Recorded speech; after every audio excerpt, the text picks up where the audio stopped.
In April 2021, Uche Ohiri learned about an agro-business scheme that offered to pay up to 30% interest on investment in 4 months. She took the bait and invested $550, but the company shut down soon after and its founder vanished into thin air.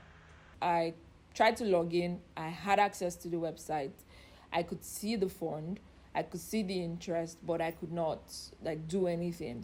Like Ohiri, hundreds of investors who lost their monies reported the company to the police. But they found out via news reports that the same firm had been accused of a $70,000 bank loan fraud in connivance with corrupt bank officials. The bank in question, though, denied any wrongdoing. It was a joke at first to me because it has never happened to me. Okay, you guys got to be kidding me. But unfortunately, it wasn't a joke. Fraud is on the rise in Nigeria's financial system. Nigerian institutions have lost $201 million to fraud since 2020, according to the Financial Institutions Training Center, a research and advocacy organization.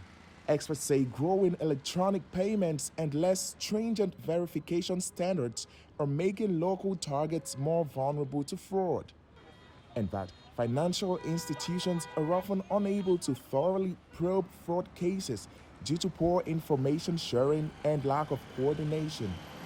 The system is designed in such a way that its attempt to address corruption is superficial. We need structural strengthening, institutional strengthening, such that not just institution, even process strengthening, such that any conduit pipe for corruption is blocked. The consulting firm KPMG says only 30% of Nigerian banks have fully implemented anti-fraud measures that allow mandatory verification of the customer's identity before opening an account. In 2021, the central bank asked bank customers to report unauthorized debits to its customer protection desk.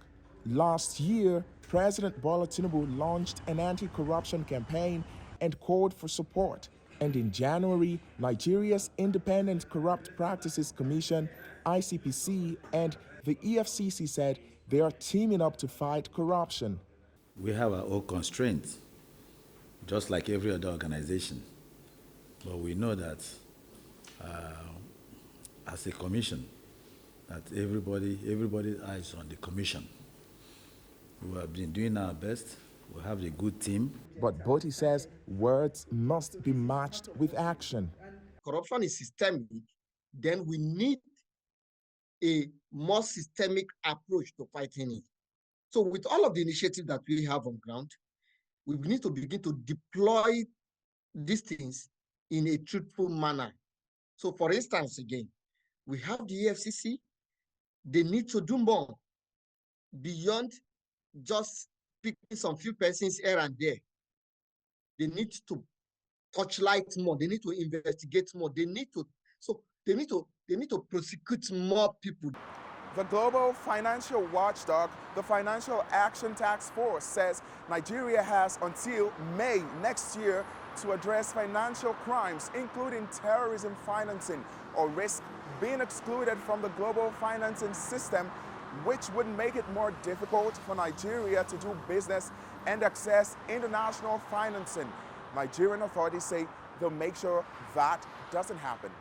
Timothy Obiezu, VOA News, Abuja, Nigeria.